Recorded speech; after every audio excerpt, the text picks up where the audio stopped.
Now, Bradley, you have 5 fingers and you bite off 3 of them. Now, how many do you have? Count. 1, 2. That's it. That's how many you have? 2. Good. Most schools segregate children according to age, so there's no interaction of the young with the older or the old. The school has got to assume a role that it has never had before. It's got to become an extended family. I see the school as the last bastion of hope. It's the last citadel of civilization. If we fail there, we've failed it all. Now you say it, Funk. Ethics and values are not being taught. In that idea of keeping church and state separate, we've thrown out the baby with the bathwash, because ethics and values can be taught without dogma. You see, we speak a spiritual vocabulary that is the same in every age and in every culture and in every language without exception. The spiritual underpinnings, the foundation of every religion, is basically the same. Then you have nuances where they change and diverge, and you become a Jew or a Christian or a Zoroastrian or a Confucian or whatever. But basically you have the foundation is exactly the same. And this is why I feel that if we would include in the curriculums of the school, not dogma, but the basic fundamental spiritual values of the great religions, that this would lead to international understanding. What did Mark Twain say? That true irreverence is disrespect for another man's God. And that's because there is only one God. There is not another God. He is worshipped in many ways. As he approached, so he becomes. And this is not inspiring or instilling a tolerance, but a respect for others. And that's what we need. Education is the only way we're going to be able to do it.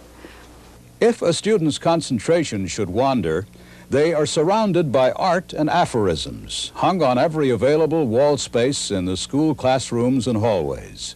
They're changed regularly, and often paintings are accompanied by a child's interpretation. They are surrounded by their heritage, verbally and visually. Just because they're short doesn't mean that they aren't thinking about life and death and does life have meaning? And these aphorisms bring them that sense of security and direction.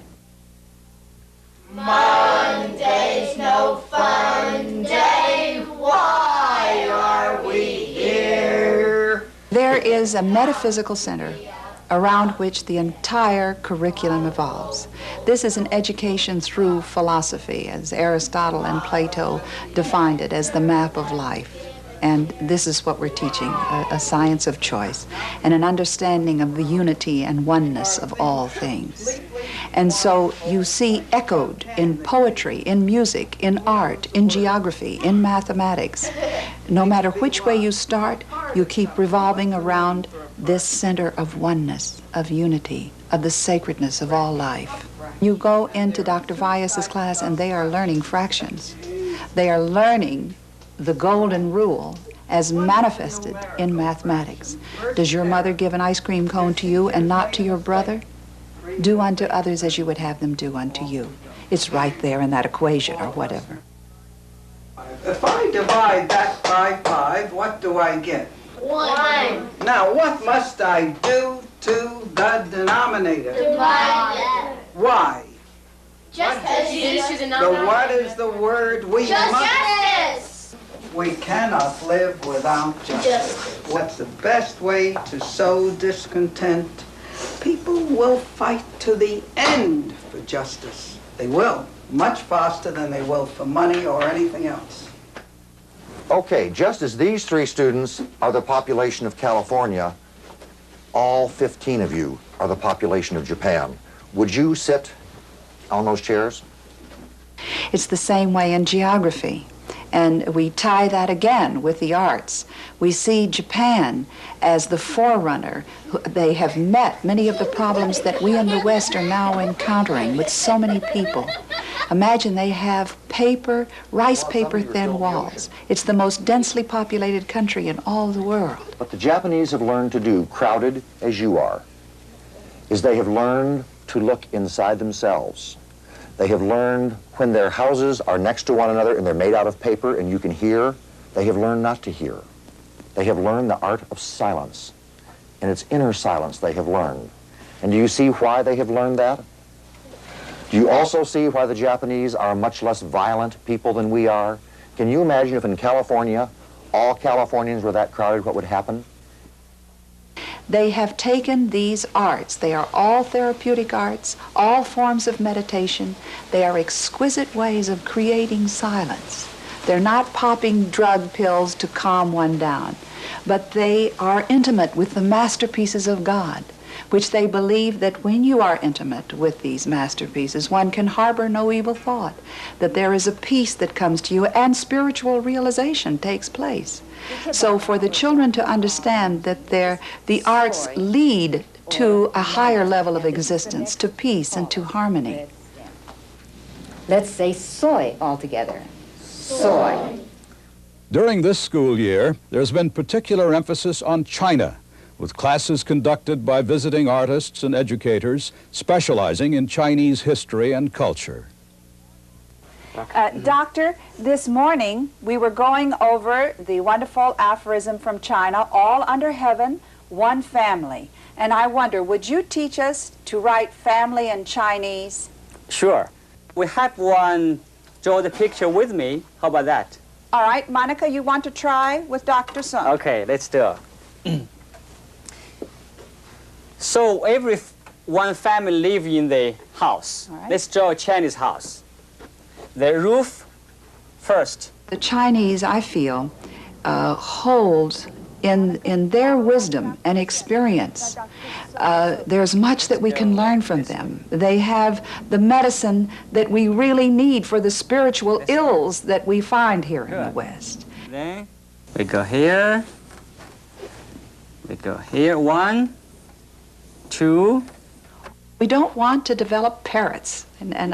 So we reward questions at our school, not answers. To know what to ask is to know half the answer. There's a marvelous Chinese proverb that goes with this. He who asks a question is a fool for a moment.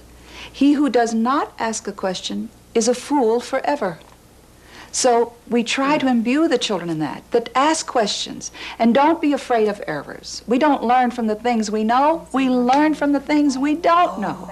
So if you make a mistake or an error, you just cross it out. We don't use erasers there at Could you show school. us? Because this means you're trying something new that you haven't tried before. You're stretching. You're going forward. Look at here. Oh, that's The lovely. tree, the family, the house. The dog. Everything's here. The dancers are here. The dancers are coming.